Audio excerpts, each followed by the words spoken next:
You're entering an area where the Alfred P. Murrah building once stood.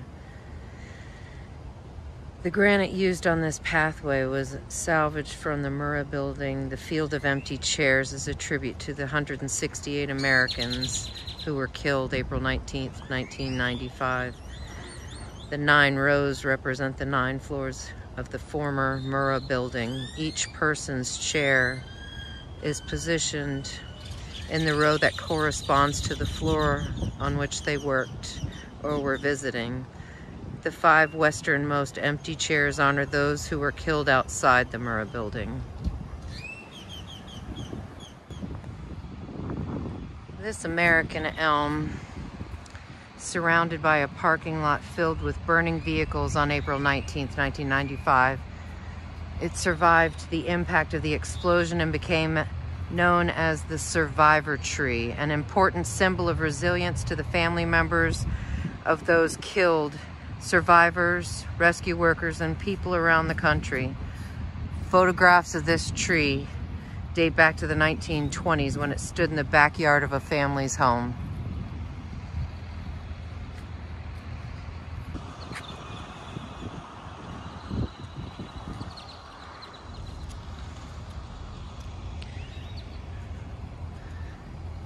The spirit of this city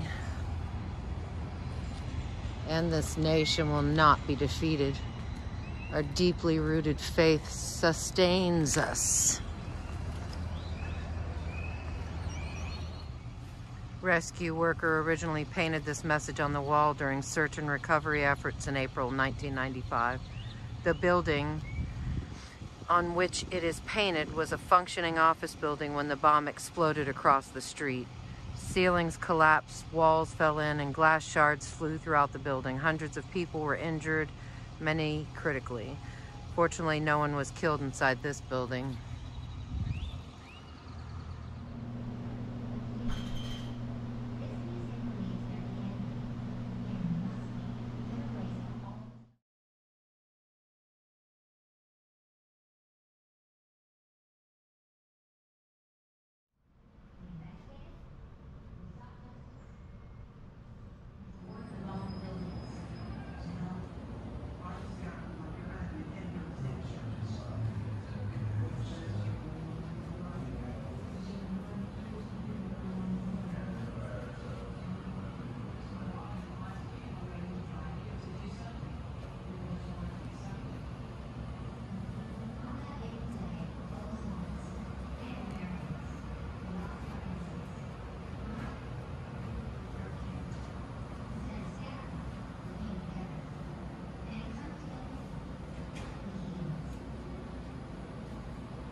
On the morning of April 19th in 1995 at 9 o'clock, we had scheduled a groundwater use application proceeding where a landowner from Love County, Oklahoma was requesting groundwater to start up a bottled water company.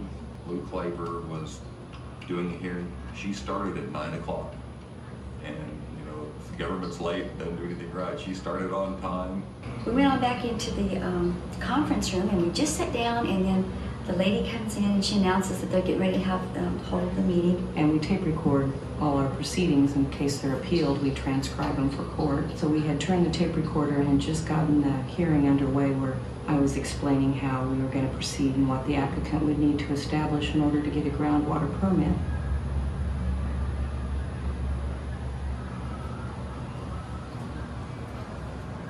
The hearing is about to begin. Please. Well, good morning. We're going to open the record in this proceeding with regard to application 95-501 for a groundwater permit. My name's Lou Claver, and I've been designated by the 9-member Oklahoma Water Resources Board to serve as the hearing examiner in this matter. Basically, my job here today is to gather facts, all the information I can with regard to this application, to determine whether to recommend to the board that they grant this permit. Basically, what happens is we'll present evidence from the applicant, ask questions, hear from the protestants with regard to why the application shouldn't be granted, and I take all of that information under advisement and draft up what's called a findings of fact, conclusions of law, and a proposed order, which will be mailed to all of the parties about 15 days before the Oklahoma Water Resources Board meets. They actually, they sit in this room and discuss the application and vote whether to approve or deny the application. So they're the decision makers. And you'll receive a copy of my proposed recommendation and can attend that board meeting and present your information directly to them, or arguments directly to the 9-member board. They generally meet the second Tuesday of every month. So you'll be advised of that. With regard to this proceeding, basically there are 4 elements that I have to receive information regarding.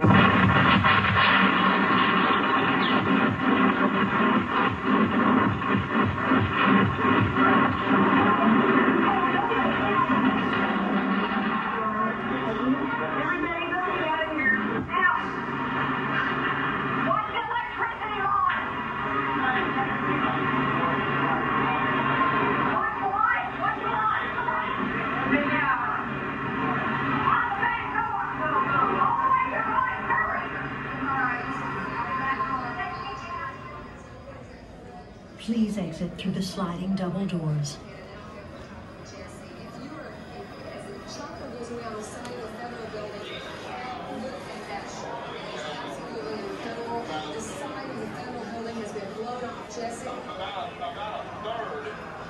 About a third of the building has been blown away.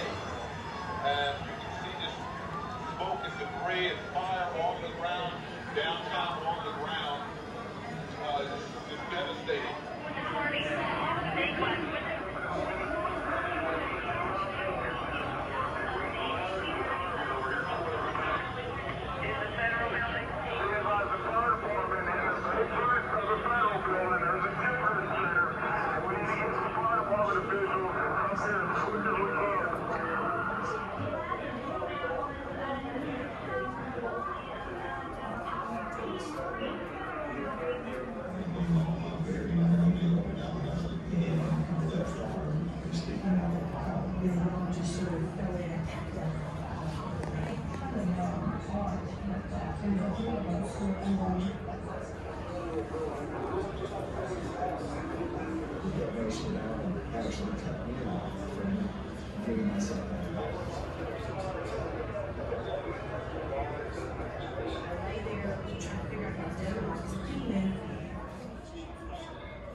Was an attack on innocent children and defenseless citizens.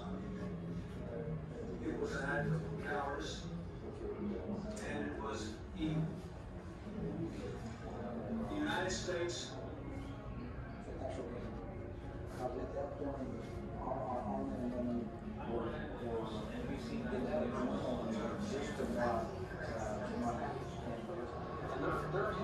is to identify void areas where we possibly may have some survivors. You're seeing that building daytime on television and then walking into that building with it lit up and being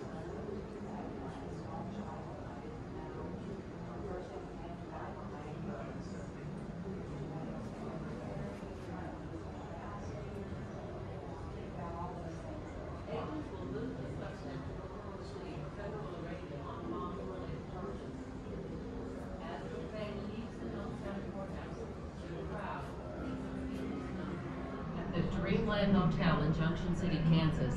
Timothy McVeigh leaves room 25 for the last time. In nearby Harrington lives an old army buddy, Terry Nichols. They will meet up and together assemble the bomb. Soon the pair will become the most wanted men in America. The next day, 75 minutes after the bomb explodes, the road to justice begins with a simple traffic stop. And I actually went past him. Sweating like a lot of people are. Nothing seemed to interest him. Not even the television coverage of the bombing playing in the jail. He didn't have any emotion. No emotion. In an unusual scheduling change, it would be days before McVeigh would see a courtroom for his arraignment over the traffic stop. They don't remember anything. Right here, though. Federal investigators on after 90 days.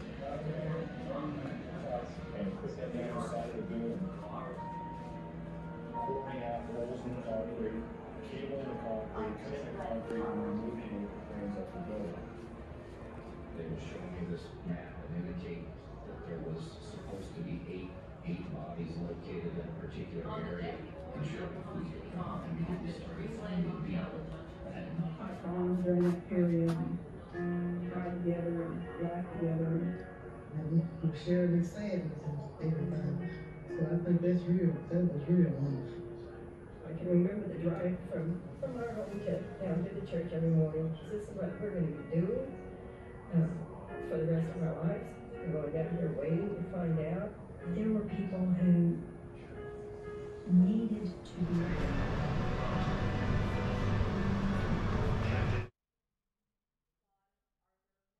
Doris Adele Higginbottom. Richard Dick Cummins, Dr. Margaret L. Peggy Clark, James E. Bowles, Bowen Burl Luke, Wanda Lee Watkins. Kayla Marie Tisworth.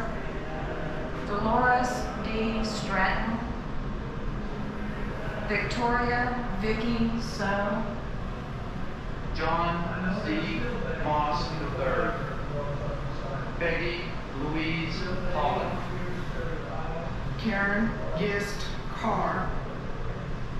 Sergeant First Class Lola Bolden, U.S. Army. John A. Youngblood. Johnny Allen Wade.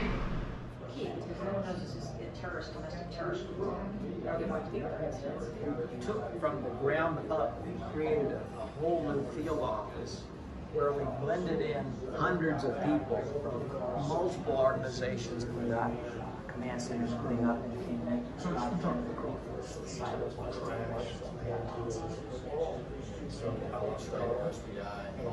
probably transporting him to another jail.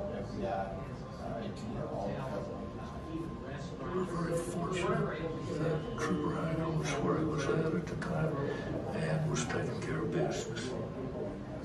A lot of people were driven out on past that particular violation. It was one of the major arrests of the century.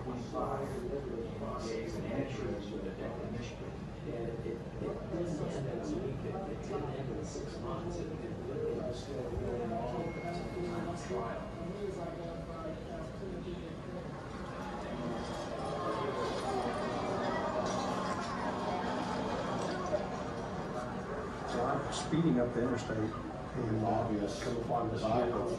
And then slow down, and then you can't traffic. So I yell for him to step down. I tell him the reason I'm stopping is you don't have a tag on the rear bumper. He immediately looks to the rear bumper and quickly looks back at me and responds, "Gone by the building with McVeigh and have McVeigh point out saying that's the building I intend to bomb." That was pretty strong evidence. McVeigh's lawyer, Stephen Jones, both challenged the evidence and raised the possibility the attack actually was committed by, quote, others unknown. Conspirators don't usually just invite extra people into their conspiracy. And we know who bought the chemicals. We know where they stored the chemicals. We know who rented the truck. We know so much that, yeah, I'm extremely convinced there was nobody else involved. On the afternoon of June 2nd, 1997, a crowd grew outside the Denver Federal Courthouse. Federal prosecutor Beth Wilkinson presented a dramatic closing argument asking for the death sentence. Family members and survivors gathered in Oklahoma City at the FAA Center and at the site of the Murrah Building to hear the verdict from the courtroom in Denver. I told you, he will read through them before any announcement is made. Ladies and gentlemen, from the jury just now, the verdict that he was going to be sentenced to death is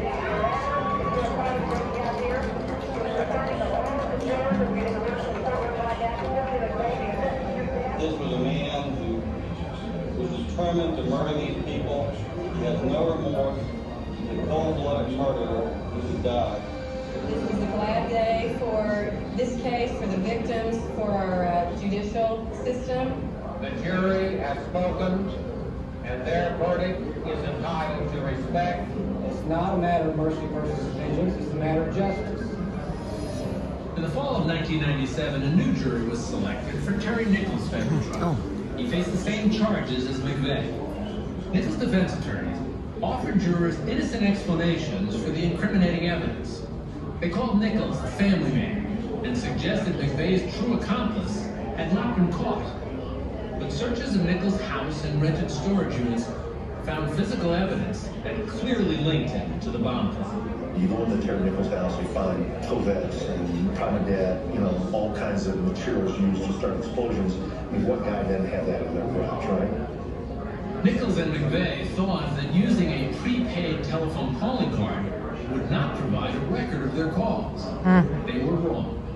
All the calls, Nichols to McVeigh, their effort to obtain pre bomb. When we got a date and location on the calling card, we could do security footage and show that they were there, and they were always there for a purpose. Prosecutors showed evidence of how Nichols planned the bombing with McVeigh, how he bought fertilizer and racing fuel, how he built the bomb with McVeigh at Geary Lake, and how he followed McVeigh to Oklahoma City to stash the getaway car, all the while hiding behind a series of fake names. To prove his commitment to the conspiracy, prosecutors showed a letter Nichols wrote to McVeigh in 1994, only to be read in the event of his death. "You're on your own," he wrote. "Go for it." After deliberating for 6 days, the jury found Terry Nichols guilty of 1 count of conspiracy and 8 counts of involuntary manslaughter and the deaths of the 8 federal agents.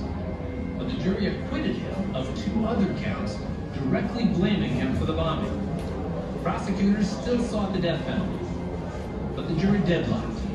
So Judge Bates sentenced him to life in prison without the possibility of release.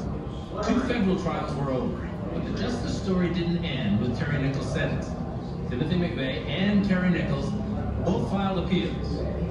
The Court of Appeals for the 10th Circuit and the U.S. Supreme Court let the verdict stand. 6 years after the bombing, Timothy McVeigh, age 33, would be put to death in the federal prison in Terre Haute, Indiana. Timothy James McVeigh has been executed by lethal injection. He was pronounced dead at 7:14 a.m. Central Daylight Time.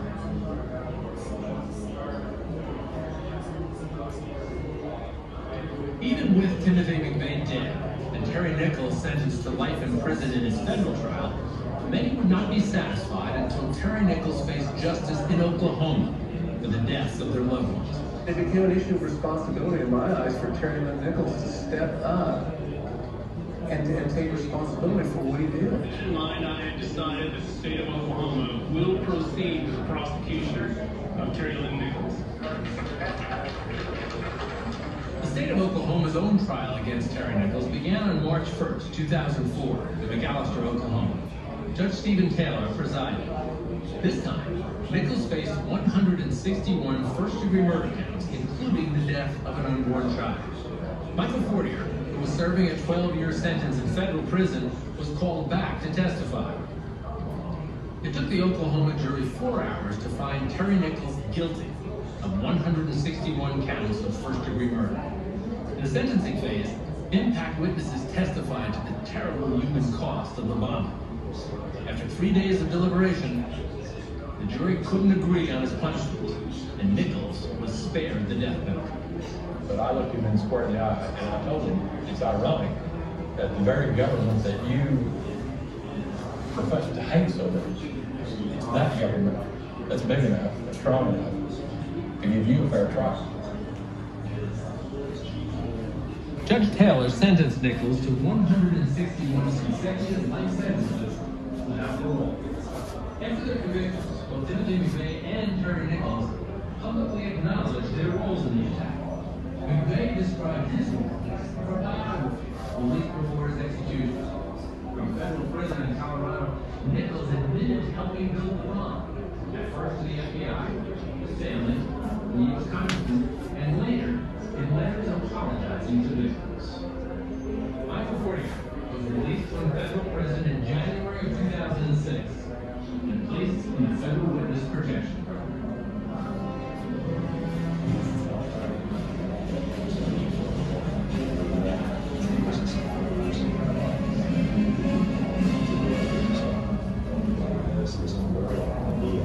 We also felt like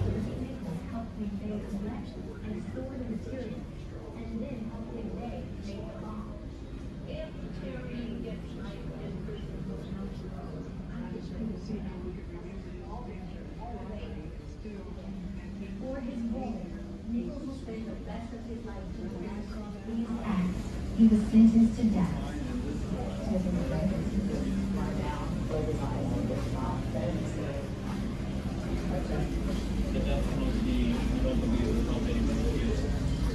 Order to execute Timothy McVeigh has been fulfilled.